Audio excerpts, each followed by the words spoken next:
Please do subscribe to Prajabheri News Channel.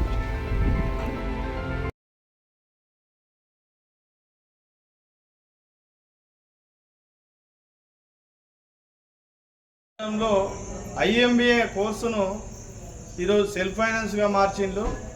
పేద విద్యార్థులు చదువుకునే ఈ తెలంగాణ విశ్వవిద్యాలయంలో ఇటువంటి విద్యా వ్యతిరేక విధానాలను ఈరోజు యూనివర్సిటీ అధికారులు కానీ ప్రభుత్వం కానీ తీసుకోవడం సరైనది కాదు. ప్రభుత్వ యూనివర్సిటీలలో ఇట్లా ప్రైవేటుగా కోర్సులను మార్చడం అంటే రాను భవిష్యత్తులో అటువంటి కోర్సులను ఎత్తేసే ఉద్దేశం ఈరోజు ప్రభుత్వానికి ఉన్నది. గతంలో అనేక కోర్సులను కూడా సెల్ఫ్ ఫైనాన్స్గా చేస్తే అనేక ఉద్యమాలతోని వెనక్కి తీసుకున్న ఘటనలు ఉన్నాయి.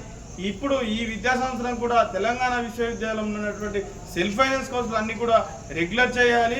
విద్యార్థులకు ఏదైతే ట్యూషన్ ఫీజు ఉంటుందో ట్యూషన్ ఫీజు కూడా మొత్తం కూడా ప్రభుత్వం చెల్లించాలని కోరుతున్నాం.